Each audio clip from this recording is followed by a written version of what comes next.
परम सत्कायो गुरु प्यारी सास संगत जी राधा स्वामी जी। संगत जी, इस भंडारे पर तो बाबा जी ने संगत को निहाल ही कर दिया।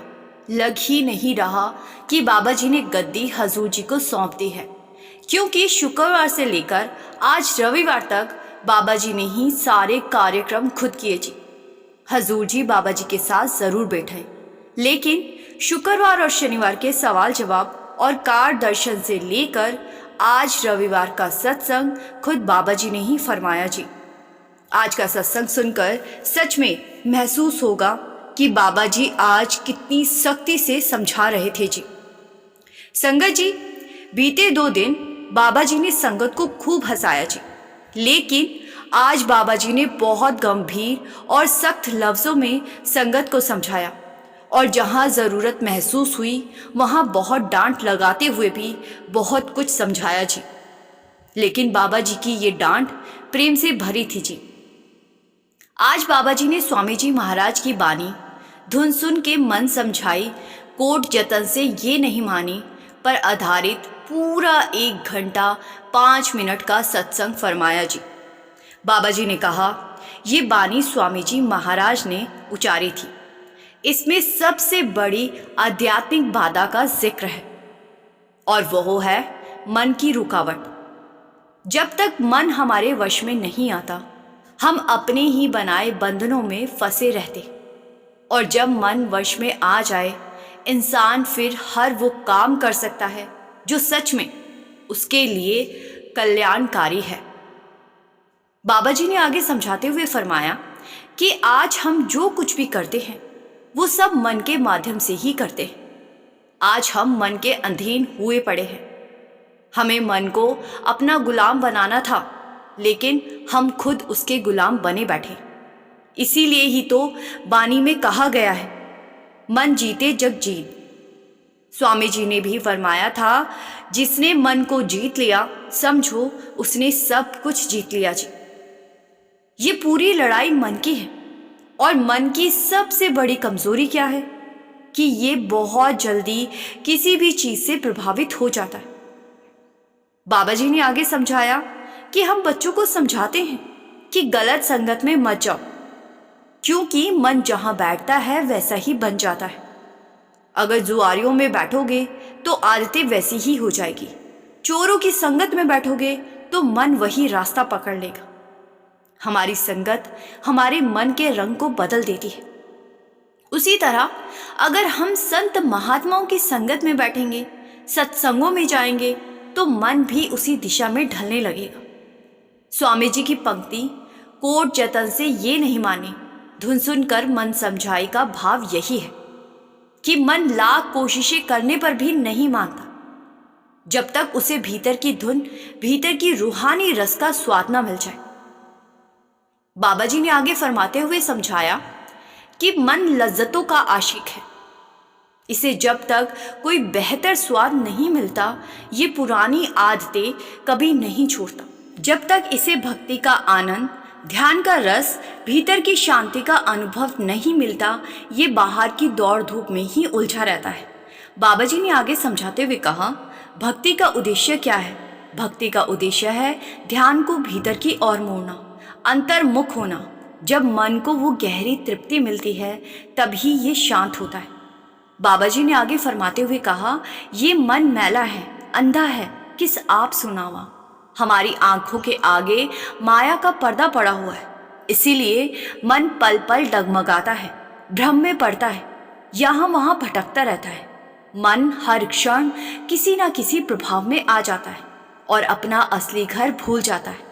जहाँ इसका ठिकाना है, जहाँ इसका मूल है, उसको भुलाकर दुनिया में खो जाता है। बाबा जी ने आगे समझाते हुए कहा कि हमारा असली घर आंखों के पीछे भीतर की उस गहराई में है जहाँ मन को टिकाना चाहिए। लेकिन मन की प्रकृति ही ऐसी है कि ये हर समय कुछ ना कुछ चाहत लेकर बैठा रहता है। कभी कोई इच्छा, कभी कोई इच्छा, कभी कोई मांग हर समय हमारे मन में चल रही होती। इसीलिए कबीर साहब जी ने फरमाया है, कबीरा मन तो एक है, भावें जहां लगाएं, भावें गुर की भक्ति करें, भावें विष कमाएं। बाबा जी ने कहा कि मन एक ही है। अगर ये मालिक की भक्ति में लग जाए तो सबसे बड़ा मित्र है, और अगर नियंत्रण में ना हो तो इससे बड़ा शत्रु भी कोई नहीं है। बाबा जी ने आगे समझाते हुए फरमाया कि ये मन जन्मों जन्मों की मैल लिए हुए है, आदतों का गुलाम बन चुका है, काला पड़ गया है, भारी हो गया है, और जब तक इसे शब्द का सहारा ना मिले ये शांत नहीं हो सकता, ना ही तृप्त हो सकता है। फिर बाबा जी ने आगे फरमाते हुए एक सुंदर उदाहरण देकर समझाया जी। बाबा जी ने फरमाया, जब कोई लड़की बड़ी हो जाती है और उसके माता पिता उसके विवाह की बात करते हैं तो वे उसे कभी नहीं कहते कि अब तुम अपने माता पिता से प्यार कम कर दो। वो ऐसा कर भी नहीं पाएगी, लेकिन जैसे ही उसका रिश्ता पति से जुड़ता है, स्वाभाविक रूप से उसका ध्यान, उसका लगाव, उसकी प्राथमिकताएं धीरे धीरे बदलने लगती है। ये बदलाव किसी दबाव से नहीं बल्कि नए रिश्ते के सहज प्रभाव से आता है। बाबा जी ने आगे फरमाया कि इसे ही तो हम अटैचमेंट के माध्यम से डिटैचमेंट कहते हैं। आगे बाबा जी ने फरमाते हुए समझाया कि हमें ज्ञान तो बहुत है, लेकिन अक्सर ज्ञान मिलते ही हम नकारात्मकता में बैठ जाते, टिप्पणी करने लगते, आलोचना करने लगते, जबकि जरूरत है सकारात्मक दिशा में चलने की। बाबा जी ने एक और सरल उदाहरण दिया जी। बाबा जी ने फरमाया, अगर किसी बच्चे को दिन भर बस यही कहते रहो कि ये मत करो वो मत करो, तो अंत में वो थक कर पूछ बैठेगा, फिर मैं क्या करूं। लेकिन अगर उससे प्यार से कहो, थोड़ा खेल लो फिर स्कूल चलेंगे, थोड़ा टीवी देख लो फिर पढ़ाई कर लेना, तो वह सहज रूप से सब करता चला जाएगा। और जब वो दिन भर खेल कर थक जाता है तो रात को 2 मिनट में सो जाता है। इसी तरह जब हम भजन सिमरन में मन को लगाते हैं ना, तो वहां जाकर हमें सच्चा शांति रस मिलता है, वो धुन जो मन को वास्तव में समझाती है। स्वामी जी ने फरमाया है कि धुन सुनकर मन शांत होता है। बाबा जी ने कहा, जब हम थके हुए होते हैं, परेशान होते हैं, तो क्या करते हैं? कोई गाना चला लेते हैं और उससे मन को थोड़ी राहत मिल जाती। बाबा जी ने आगे समझाते हुए कहा कि दुनिया के गीत तो केवल बाहरी धुनें हैं। अगर कभी कोई व्यक्ति भीतर की रूहानी बानी उस दिव्य धुन का रस पाले तो उसकी मिठास का वर्णन ये स्वयं भी नहीं कर सकता। इसके बाद बाबा जी ने बाहरी दिखावे पर बात की। बाबा जी ने फरमाया, हम अक्सर सोचते हैं कि भगवा वस्त्र पहन लेने से, जटा रख लेने से या कषाय वस्त्र धारण करने से जीवन बदल जाएगा। लेकिन बाबा जी ने कहा, कपड़े बदल लेने से जीवन नहीं बदलता। जब तक समझ नहीं आएगी राह नहीं खुलेगी, जब तक बोध नहीं होगा हम आगे नहीं बढ़ सकते, लक्ष्य तक नहीं पहुंच सकते। इसीलिए गुरबाणी में भी आया है, जोग न भगवे कपड़े, जोग न मेले वेश, घर बैठे ही जुगत मिलती सद्गुरु के उपदेश। अर्थात बाहरी रूप से नहीं, भीतर से जप तप और साधना करनी होती है। बाबा जी ने आगे फरमाते हुए समझाया, हम अक्सर असली भक्ति छोड़ देते हैं और केवल दिखावे में फंस जाते हैं। इसीलिए प्रथम पातशाही ने कहा, ऐसा योग कमाओ कि जीवित रहते भी अमर रहो। हम किसी व्यक्ति को भगवा पहने देखकर साधु मान लेते हैं, लेकिन बाबा जी ने कहा, साधु वो नहीं जो दिखावे से अलग दिखे, साधु वो है जो भीतर से बदला हो, जिसने मन को जीत लिया। आगे बाबा जी ने फरमाते हुए समझाया कि जीते जी मरना क्या होता है। वो कहते हैं, जीते जी मरने का अर्थ ये नहीं कि शरीर को त्याग देना, बल्कि ये है कि 9 दरवाजों से मन को हटाकर उसे भीतर की 10वीं द्वार पर टिकाना। जब ध्यान पूरी तरह भीतर इकट्ठा हो जाए तो सद्गुरु उस अवस्था को जीते जी मरना कहते। लेकिन हमारी हालत देखो, हम कहते तो है कि आज मैं ब्यास गया, बहुत अच्छे दर्शन हुए, पर हमारा असल भजन पीछे ही रह जाता है। बाबा जी ने समझाया कि अगर भजन नहीं करेंगे तो चाहे जितनी बार बाहर के दर्शन कर लो, मंजिल फिर भी हाथ नहीं आएगी। हम रास्ते में ही अटक जाएंगे। बाबा जी ने आगे फरमाते हुए कहा कि जब तक हम खुद को नहीं बदलेंगे, दुनिया को कैसे बदलेंगे। ज्ञान, ध्यान और धुन, ये तीनों बातें समझकर भी अगर अमल में ना लाए तो जागृति नहीं आ सकती। जागृति तभी आएगी जब मन धुन के साथ लगेगा। जैसे कोई बीमार आदमी दवाई की बोतल पर लिखा पढ़ता रहे, लेकिन दवाई पिए ही ना, तो क्या उस पर असर हो सकता है? नहीं, बिल्कुल भी नहीं। उसी तरह धर्म ग्रंथ पढ़ने से, पोथियां याद कर लेने से, चर्चाएं करने से कुछ नहीं होगा जब तक हम उस पर चलना शुरू नहीं करेंगे।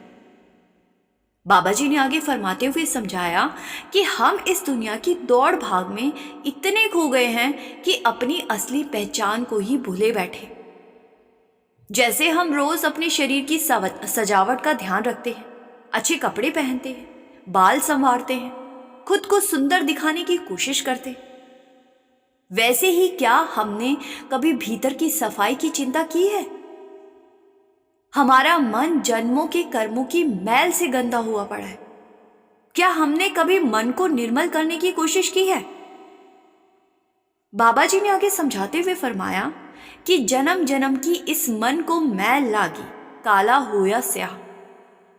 बाबा जी ने स्पष्ट कहा कि जब तक मन की गंदगी दूर नहीं होगी, तब तक मालिक के साथ सच्चा जुड़ाव कभी संभव ही नहीं। उसकी कृपा को अनुभव करने के लिए पहले अपने भीतर को निर्मल बनाना होगा। फिर आगे बाबा जी ने एक पंक्ति सुनाई जी। बाबा जी ने फरमाया, जहां देखा तहां दीन दयाला, आए न जाए प्रभु कृपाला। और इसका अर्थ समझाते हुए कहा कि मालिक तो किसी दिशा, किसी जगह से आता जाता नहीं है, वो तो हर पल हमारे अंदर ही विराजमान। समस्या मालिक में नहीं है, समस्या हमारे मन की धुंध में। हम स्वयं को योग्य नहीं बनाते, इसीलिए उसकी उपस्थिति हमें महसूस नहीं होती। हमारा ध्यान संसार की चीजों में इतना उलझ चुका है कि हम ही मालिक से दूर हो गए हैं। बाबा जी ने आगे फरमाते हुए कहा कि हमने तो हर चीज को अपना मान लिया, बस एक राम, एक मालिक को छोड़कर इस दुनिया की, इस संसार की हर चीज को अपना मान कर बैठे। फिर बाबा जी ने एक बात दोहराई जी। बाबा जी ने फरमाया, जो हजूर महाराज जी अक्सर बड़ी मोहब्बत से कहा करते थे कि इस दुनिया के रिश्ते वास्तव में कर्ज के रिश्ते हैं। हजूर महाराज जी इन्हें हंसते हुए मीठे ठग कहा करते थे। आज बाबा जी ने ठग, चोर और डाकू के अर्थ को बहुत ही सरलता से समझाया जी। बाबा जी ने फरमाया, चोर वो है जो अंधेरा पाकर हमारी चीजें चुरा ले जाता है, डाकू वो है जो ताकत दिखाकर हमें लूट लेता है, लेकिन ठग सबसे मीठे तरीके से हमें फंसाते हैं। वो बड़ी मोहब्बत दिखाते, मीठे शब्द बोलते, अपनी निकटता से हमें यकीन दिलाते और फिर उसी अपनत्व के बहाने हमें लूट लेते। और यही वजह है कि दुनियावी रिश्तों को मीठे ठग कहा गया, क्योंकि वो दिल को लुभा कर हमें बांध लेते। बाबा जी ने आगे फरमाते हुए कहा कि आज एक बड़ी मार्मिक बात कही। आप जी ने समझाया, जब इंसान की ज़रूरतें ख़त्म हो जाती है तो कभी कभी बेटा अपने ही पिता को पहचानने में भी मुकर जाता है। फिर बाबा जी ने समझाया कि हमारा ध्यान एक और पहलू की ओर दिलाए।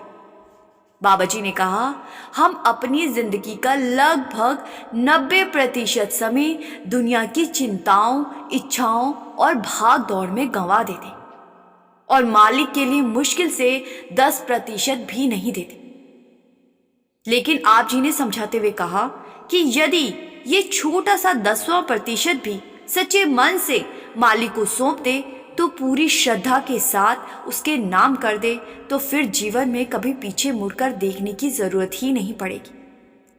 वही थोड़ी सी भक्ति हमारी पूरी राह संवार सकती है।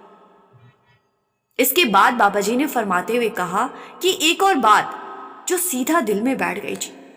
बाबा जी ने फरमाया कि हम बाजारों में अक्सर अलग अलग महात्माओं और संतों की तस्वीरें टंगी हुई देखते हैं और कई बार मन में ये भी सोच लेते हैं कि अगर ऐसा नहीं सुनेगा तो दूसरा जरूर सुन लेगा। अपने स्वार्थ के लिए हमने मालिक को ही बांट रख दिया है, हमने मालिक को ही बांट लिया है। बाबा जी ने बड़ी सख्ती से नहीं बल्कि बड़ी सहजता से समझाया जी।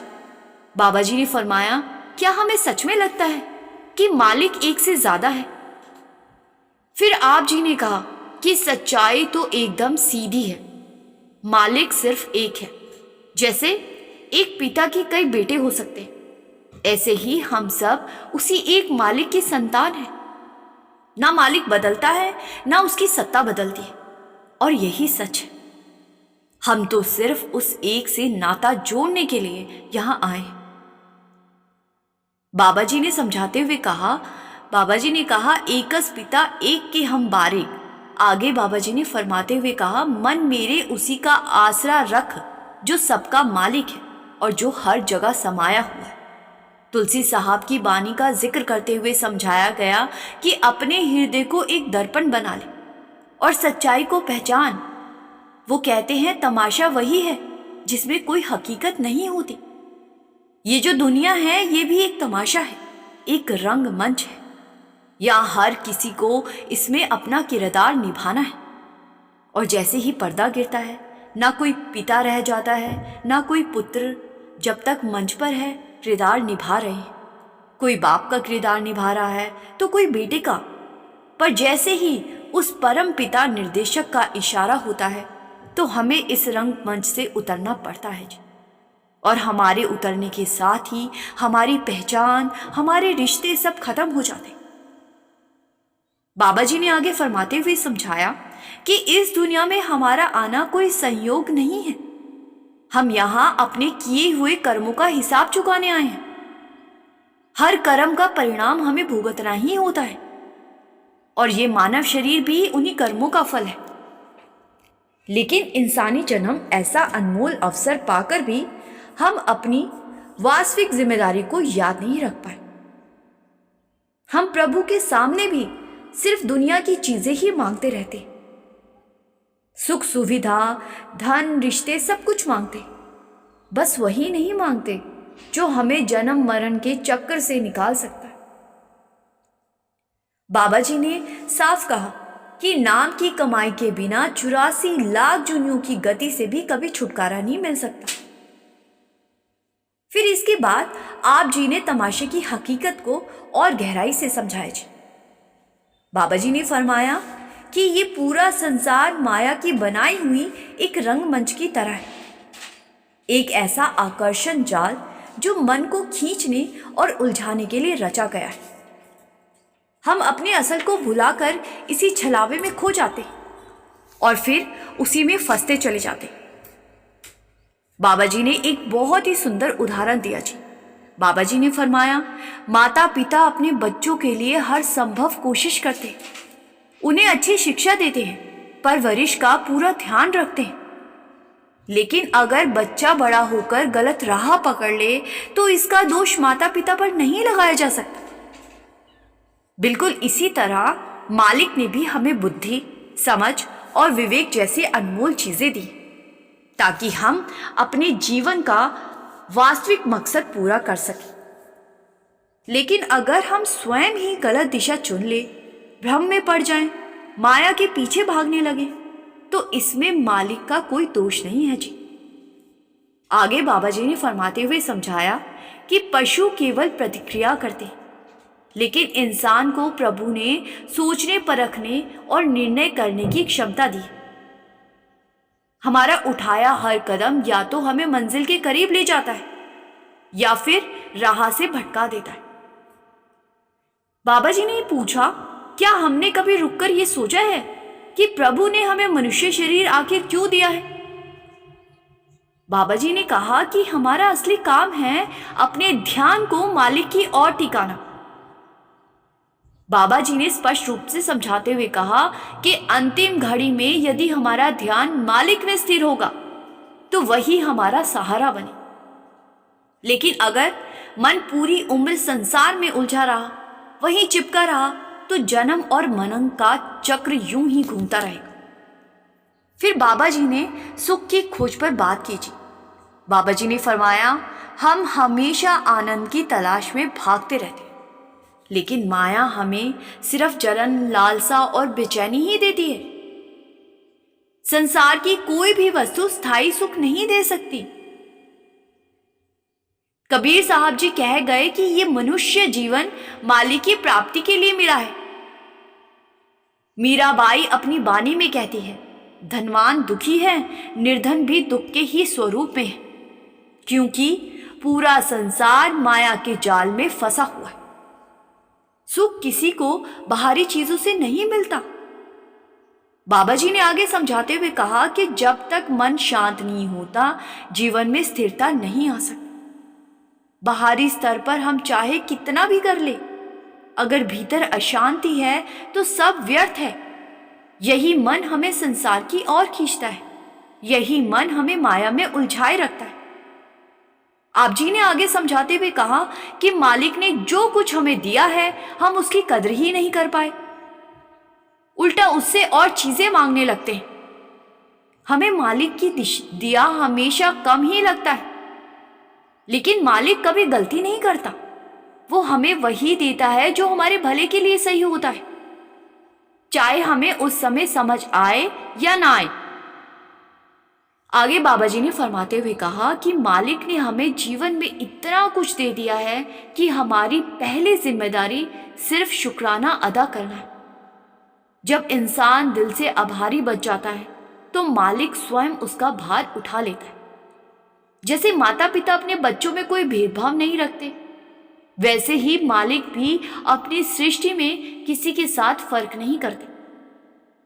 कभी कभी माँ बाप बच्चों को कुछ चीजें इसलिए नहीं देते क्योंकि कुछ चीजें बच्चों की भलाई के लिए नहीं होती और बच्चे गलत उपयोग कर सकते। और जब बच्चा जिद करता है या नहीं मानता तो माता पिता को थोड़ा सख्त भी होना पड़ता है जी। बाबा जी ने आगे फरमाते हुए कहा कि ठीक इसी तरह प्रभु ने भी हमें जरूरत से कहीं ज्यादा दिया हुआ है, पर हम अपने भीतर इतनी तृष्णाएं, इतनी उम्मीदें भर लेते हैं कि जो कुछ मिला है उसका आनंद लेना ही भूल जाते। फिर बाबा जी ने फरमाते हुए एक सुंदर उदाहरण के साथ समझाया कि एक पानी के गिलास में केवल उसकी सीमा तक ही पानी ठहर सकता है। अगर हम इसमें अधिक पानी डालेंगे तो वो बाहर छलक जाएगा। बिल्कुल इसी प्रकार प्रभु ने हमें जो दिया है वो हमारी क्षमता और जरूरत के अनुसार है, लेकिन यदि हम अपनी इच्छाओं की सीमा बढ़ाते जाएंगे तो संतोष की जगह केवल बेचैनी ही हाथ लगेगी। बाबा जी ने आगे एक बहुत ही सुंदर उदाहरण दिया जी। बाबा जी ने फरमाया कि एक छोटा बच्चा जब मेले में पिता की उंगली पकड़े चलता है तो उसे चारों ओर सब कुछ रंगीन, आकर्षक और अच्छा लगता है, लेकिन जैसे ही वो पिता का हाथ छोड़ देता है, वही चमकती चीजें उसे भयभीत करने लगती। अब सोचिए, क्या हमने अपने परम पिता का हाथ थाम रखा है या हम भी दुनिया की चकाचौंध में उलझकर उस मालिक को भुला बैठे हैं? हम ये भी भूल गए हैं कि जिसने हमें ये जीवन, ये सांसें, ये अवसर दिए, वही हर पल हमारी संभाल भी कर रहा। फिर भी इस दुनिया नामक मेले में हम इतने खो गए हैं कि मालिक की उंगली ही छोड़ बैठे हैं। बाबा जी ने आगे फरमाते हुए समझाया कि आज जरूरत है कि हम अपनी सोच की दिशा को पहचानें। जिसने हमें सब कुछ दिया उसके लिए हमारे पास एक पल भी नहीं है, लेकिन जिसने हमारा एक छोटा सा काम कर दिया उसके आगे हम सिर झुका देते हैं। जो हमें पल पल संभालता है उसके लिए समय नहीं है हमारे पास, और जिनसे हमें क्षणिक सुविधाएं मिलती है उनके लिए दिल से आभार प्रकट करने लगते हैं। बाबा जी ने आगे समझाते हुए फरमाया कि मालिक से जुड़ने के लिए समय निकालना ही होगा, लेकिन दिक्कत यह है कि जब हम समय निकालते भी हैं तो उसमें भी केवल रस्म अदायगी करते हैं। सत्संग में बैठ तो जाते हैं पर 10 मिनट भी ध्यान टिक नहीं पाता और फिर पता ही नहीं चलता कि मन कब कहां भटक गया। हम अपने बच्चों से कहते हैं कि पढ़ाई में ध्यान लगाओ, तभी सफलता मिलेगी। लेकिन खुद जब सत्संग में बैठते हैं तो ध्यान से सुनने का अभ्यास भी नहीं करते, और अगर कभी ध्यान देकर सुन भी ले तो अमल नहीं करते। बाबा जी ने आगे फरमाते हुए समझाया कि सत्संग कोई मनोरंजन का मंच नहीं है। ये कोई ऐसा स्थान नहीं जहां चमत्कार दिखाया जाए, जहां सिर्फ उपस्थित होना काफी हो। ये एक साधना की जगह है जहां मन को टिकाना, समझ को जागृत करना और मालिक से रिश्ता मजबूत करना सिखाया जाता है। बाबा जी ने आगे फरमाते हुए कहा कि सत्संग आत्मा का परमात्मा की ओर पहला कदम है। सत्संग वो शुरुआत है जहां से भीतर की यात्रा आरंभ होती है। आगे आप जी ने समझाते हुए फरमाया कि सत्संग वही है जहां नाम की चर्चा, जहां मन को उसके असली घर की याद दिलाई जाए। लेकिन हमारी दिक्कत यह है कि हम सुन तो लेते हैं पर सुनकर भी सुनते नहीं हैं। सत्संग समाप्त होते ही हम उठकर ऐसे चले जाते हैं जैसे वहां कुछ कहा ही ना गया। हद तो ये है कि कई बार हमें यह भी याद नहीं रहता कि आज कौन सी बानी पढ़ी गई थी। बाबा जी ने आगे समझाते हुए फरमाया कि सत्संग की बातों को सिर्फ कानों तक सीमित ना रखो, उन्हें जीवन में उतारो, अपने व्यवहार में, अपने स्वभाव में, अपने रोजमर्रा के फैसलों में लेकर आओ। सत्संग का मकसद सिर्फ सुनना नहीं है बल्कि अमल करना है। फिर बाबा जी ने आगे फरमाते हुए समझाया कि हमें बाहरी विचारों, दुनियावी उलझनों और दूसरों की बातों में फंसना नहीं चाहिए। मालिक की उंगली कभी नहीं छोड़नी चाहिए, क्योंकि जीवन में जो भी घटता है उसकी मेहर से ही घटता है। हमारी सांस, हमारा कदम, हमारी राह सब उसी की रहमत से चलती। आप जी ने आगे फरमाते हुए कहा कि हमें केवल एक कदम उठाना होता है। जब तक वो पहला कदम नहीं बढ़ता तब तक हम मालिक के हुक्म में कैसे आ सकते हैं। बाबा जी ने फरमाते हुए कहा कि हुक्म क्या है? हुक्म एक ही है, एको नाम हुक्म है नानक, सदगुरु दिया बुझाए जीव। आगे बाबा जी ने धर्म स्थानों की शुरुआत का कारण बताते हुए फरमाया कि पुराने समय में घर बड़े होते थे, परिवार भी बड़े होते थे, भीड़ भाड़ इतनी थी कि साधना के लिए शांत कोना मिलना मुश्किल था। इसीलिए मंदिर, गुरुद्वारे, मस्जिद और अन्य उपासना स्थलों का निर्माण हुआ ताकि इंसान वहां बैठकर ध्यान कर सके, मन को परमात्मा की ओर मोड़ सके। बाबा जी ने आगे फरमाते हुए कहा कि जैसे दफ्तर का संबंध काम से है, स्कूल का पढ़ाई से और रसोई का भोजन बनाने से, वैसे ही धर्मस्थल का सीधा संबंध आत्मिक साधना से। लेकिन हम क्या करते हैं? जैसे ही बानी पड़ी जाती है सिर झुका देते हैं, माथा टेकते हैं और समझ लेते हैं कि बस अब तो मुक्ति का मार्ग खुल गया। बाबा जी ने आगे कहा केवल माथा टेक देने से मुक्ति नहीं मिलती। जब तक बानी की बातों को हम अपने जीवन में नहीं उतारते तब तक ये यात्रा अधूरी ही रहती है। हर धार्मिक स्थान किसी महान आत्मा, किसी महापुरुष से जुड़ा हुआ है। वहां जाकर हमें उनके जीवन को याद करना चाहिए, उनके आदर्शों से कुछ सीखना चाहिए, ना कि सिर्फ घंटा बजाकर और माथा टेककर वापस लौट आना चाहिए। फिर बाबा जी प्रश्न करते हैं कि सच्चा मंदिर कहाँ है? सच्चा गुरुद्वारा, सच्ची मस्जिद कहाँ है? बाबा जी ने कहा वो हमारे बाहर नहीं, हमारे भीतर है। बानी स्पष्ट कहती है सब किछ घर में बाहर नाही, बाहर ढूंढे सो परम भुलाई। हरि मंदिर वास्तव में ये शरीर ही है। जब भीतर ज्ञान का प्रकाश फूटता है तभी जागृति आती है, तभी आत्मा को उसका मार्ग मिलता है। बाइबल में भी लिखा है we are the living temple of God. हमारा शरीर उस मालिक का मंदिर है। बाबा जी कहते हैं मानव शरीर को नर नारायण देह इसीलिए कहा गया है क्योंकि इसमें परमात्मा कण कण में बसता है। संतों ने सदा पुकार पुकार कर बताया है कि मालिक बाहर नहीं, हमारे अपने भीतर है। बाहरी चीजें तो केवल प्रतीक मात्र है, मार्ग दिखाने के संकेत है। लेकिन यदि हमारा ध्यान बाहर ही बाहर घूमता रहेगा तो जन्म मरण के चक्कर से मुक्ति कहाँ मिलेगी? सच्ची आजादी तभी मिलेगी जब हम माया के प्रभाव से ऊपर उठकर उस मालिक की तरफ अपनी चेतना को मोड़ेंगे, अपना ध्यान अंदर की ओर ले जाएंगे। बाबा जी ने आगे फरमाते हुए समझाया कि लोग अक्सर पूछते हैं काबा कहाँ है, और इसका उत्तर बहुत सीधा है, काबा बाहर कहीं नहीं, हमारे भीतर है। बाबा जी ने फरमाते हुए कहा कि इस प्राकृतिक काबे को समझना सीखो। इसका असली मेहराब हमारे अंदर स्थित है, वही स्थान जहां से वो सच्ची सनातन धुन लगातार प्रभावित हो रही है, वो धुन जो सृष्टि के से जड़ से चली आ रही है और आज भी हमें पुकार रही है। आप जी कहते हैं इस आवाज को कानों से नहीं, आत्मा की गहराई से सुनना होता है।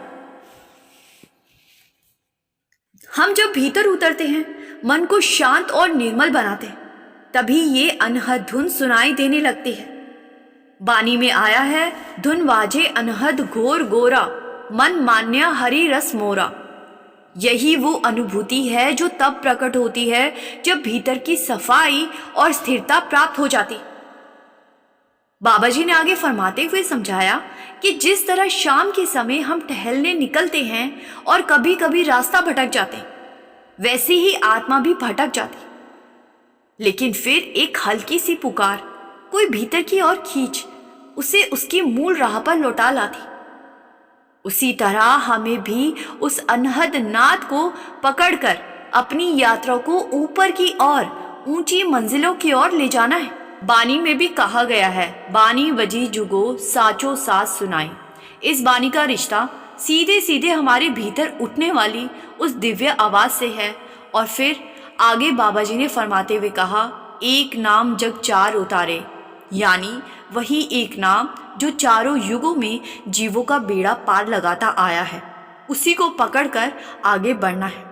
बाबा जी कहते हैं कि उस मालिक के घर से जो पुकार आती है, उसे किसी ने बागे इलाई कहा, किसी ने बागे आसमानी। हर धर्म ने अपनी अपनी भाषा में इसी सत्य को व्यक्त करने की कोशिश की है। भाषाएं अलग हो सकती है, पर लक्ष्य एक ही है, उस परम सत्य से मिलन, उस एक मालिक तक पहुंचना। बाबा जी ने आगे फरमाते हुए समझाया कि बाइबल की एक पंक्ति का उल्लेख किया। बाबा जी ने बताया कि बाइबल में स्पष्ट लिखा गया है, सिर्फ सुनो मत, नाम की कमाई भी करो। बाबा जी कहते हैं कि हर धर्म, हर मजहब उस ध्वनि और उसी आंतरिक प्रकाश की तरफ इशारा करता है। जब बाइबल कहती है कि पूरी देह प्रकाश से भर जाए और सिंगल आई की बात आती है, तो इसका अर्थ किसी एक आंख को निकाल देना नहीं है, बल्कि दोनों आंखें बंद करके तीसरी आंख आज्ञा चक्र पर ध्यान स्थिर करना है। यही वो स्थान है जहां से भीतर की ज्योति प्रकट होती। बाबा जी ने आगे फरमाते हुए समझाया कि संत महात्मा अक्सर दुनिया की बातों को ठीक विपरीत बोलते हैं। जहां दुनिया कहती है जीना सीखो, संत कहते हैं मरना सीखो। दुनिया कहती है कि बाहर की आवाज सुनो, और संत कहते हैं आंखें मूंद कर भीतर की आवाज सुनो। और यही उल्टा रास्ता हमें सिखाता है कि जिंदा रहते मरना क्या होता है, और ये कला केवल नाम की कमाई से आती है। बाबा जी ने आगे फरमाते हुए समझाया, क्यों भटकता फिरता है तो उस खोज में जो तेरे भीतर ही छुपी है। बाबा जी ने कहा, हमारा असली संबंध मालिक से, और ये रिश्ता शरीर का नहीं, आत्मा का है। बानी में साफ लिखा है, आत्म में राम, राम में आत्म, चीनस गुर विचारा। बाबा जी कहते हैं कि सूरज एक ही होता है, लेकिन उसकी किरणें असंख्य होती।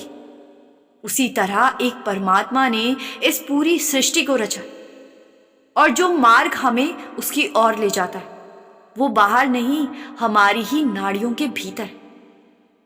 किसी ने उसे सुखमन नाड़ी कहा, किसी ने सुषुम्ना नाड़ी कहा, लेकिन संकेत एक ही है। इसीलिए बानी में भी कहा गया है, पूजा करे पर विधि ना जाने, दूजे भाई मन लाए। यानी यदि विधि समझ में ना आए तो पूजा भी केवल औपचारिकता बन जाती है, फल नहीं देती।